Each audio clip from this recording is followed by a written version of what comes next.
Kittens. So, I said that I wanted to film my next video about plus size dating and intimacy, but something that kind of came up that I know always comes up, even though I have a male partner, I am pansexual. And I don't know if all of you know what that means. So we're going to go through a quick little crash course to make it as simple as possible. I don't really care about anything besides if I'm attracted to someone and what their personality is like.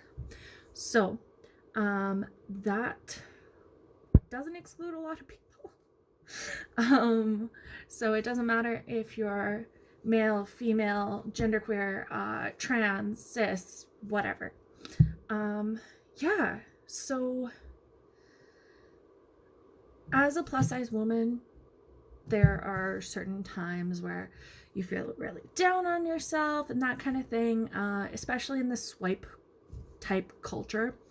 So something really important to remember is if someone swipes right or whatever on you, it's because they found you attractive and or they liked what they read in your bio.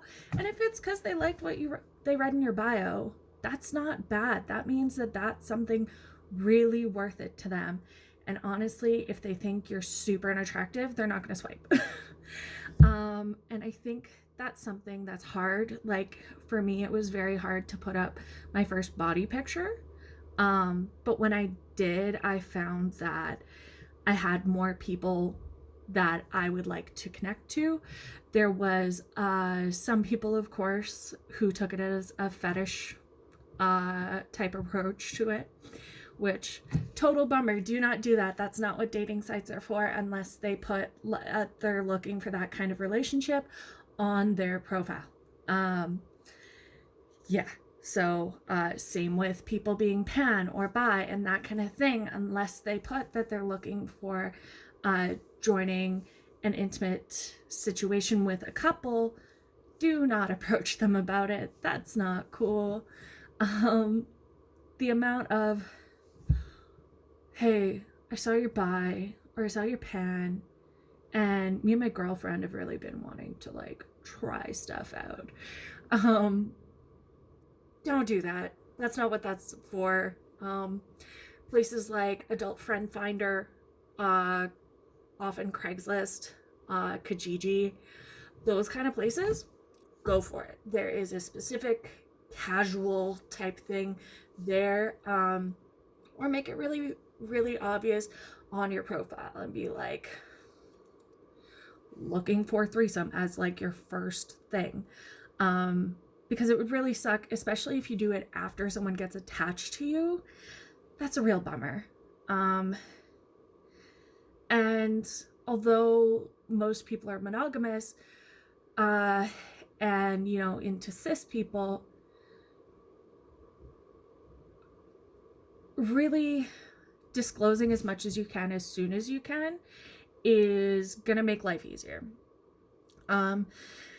When I got to the point where I was really ready to find someone and I was really fed up with the whole culture, I changed my like tagline to warning fat girl with opinions.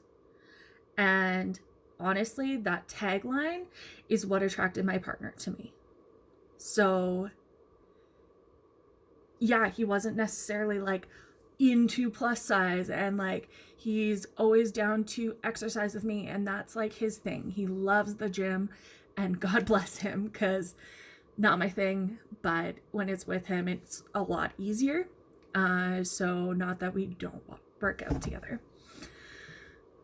But I had body pictures up. I was really like forward about my size and my sexuality and who I really am. And it was lovely. Our first conversations were about where we were on the sexuality spectrum and how we identified gender-wise, and it was amazing. I'm glad to see that there's more queer-friendly dating sites going up, even if they're not specifically directed to same-sex relationships, which is actually awesome, because bi and pan and etc. Have a hard time finding a place where they're not going to be looked at as either someone who's going to cheat, which is terrible. The amount of people who are like, oh, so you've got a male partner, so you're still like down for having a girlfriend, right? No.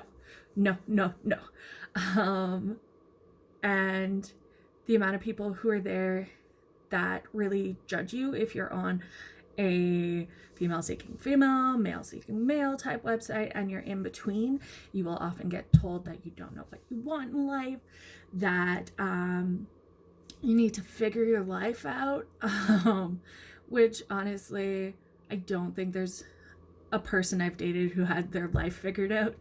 That doesn't jive with my life.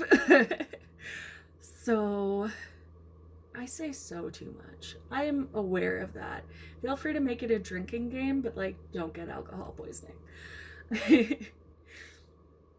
But when it comes to that kind of thing, it took me a long time to be okay with being forward.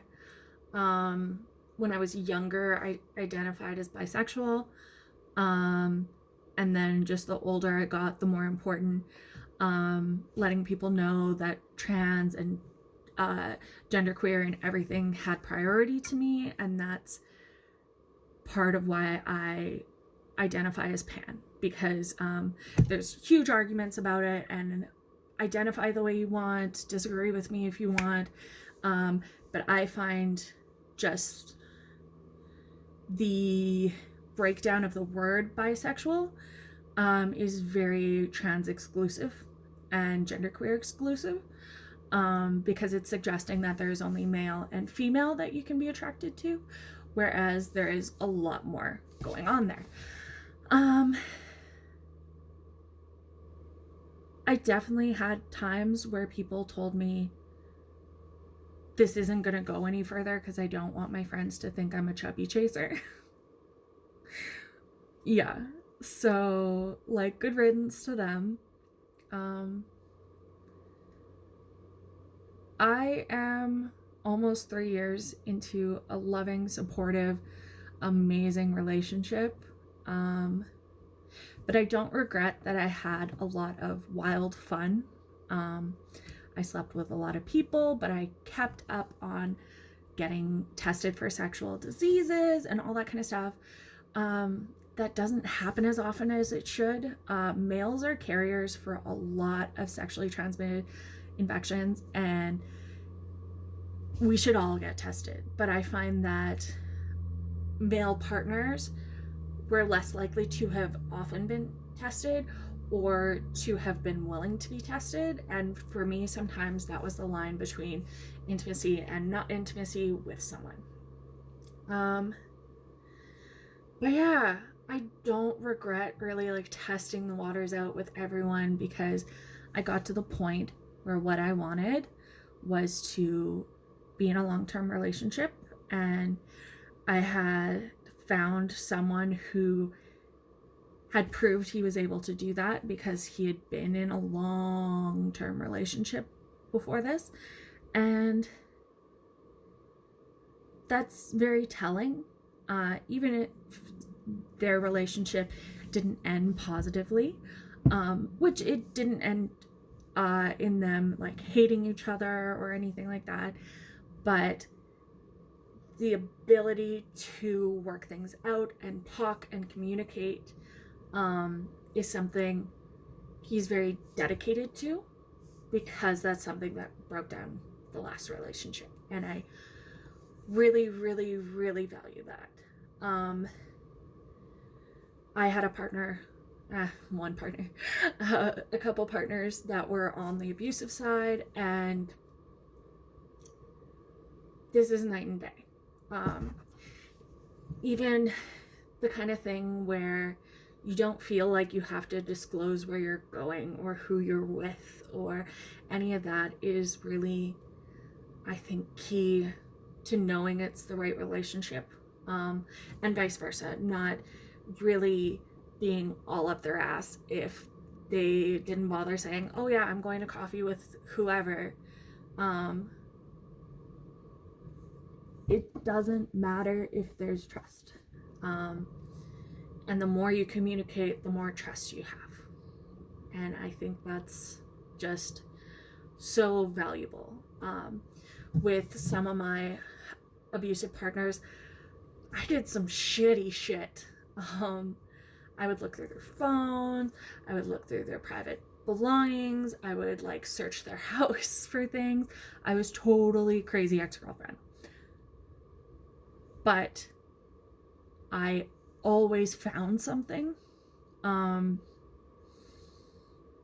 Whether it was screen caps of their conversations with one of their friends asking them out, or a picture from when we were out the other night of some girl's ass, like a stranger's booty, or messages that were totally inappropriate, or dating sites that they're still on, or people they said they were their friends, saying that I was the ex and that I was the crazy one who was whatever and they were dating, which is terrible. But when you get to a point where you're just fed up with all the bullshit, it's actually a fantastic place to be, because you don't put up with it anymore. And sometimes it's scary. It's very much I am worried that I'm going to be alone. I'm worried that no one's ever going to love me and all that kind of stuff. But if you let people treat you in a way that you wouldn't consider appropriate or okay or up to your value, that's where they're going to think your value is at. And that's how they're going to see as okay to treat you. They're going to say that that's something that's acceptable to do because you let them do that. You never stood up for them. You never said a word. Once again, communication. Yeah, some people can do some really shitty things, but if they came from abusive relationships, if they came from places where that was okay, where that was the norm, saying that's not all right, we commit to this or we're done. Like, I'm not a huge believer in ultimatums, but I am the hugest believer in communication. I know that's getting repetitive. And boundaries. Boundaries are so important, especially if you come from any sort of trauma or abusive background. You really transition to knowing your own worth and setting your own worth when you're able to not only set boundaries, but enforce them. Which I think is really important. It's really played down. There's so much on, well, tell them how you feel, tell them how whatever, and then never enforcing it. And if you enforce it, you're a bitch or an asshole or whatever. But whatever the rules are for your relationship, you make them together, but they have to follow both of your guidelines.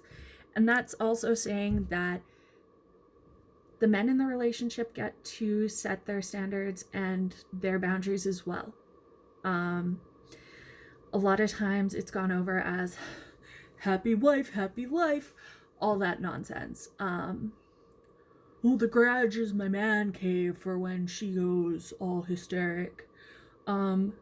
If you're in a relationship where you feel like you need to be apart from them regularly just because you aren't communicating properly, or you feel like you aren't heard, or you feel like your priorities don't matter, that's not a healthy relationship.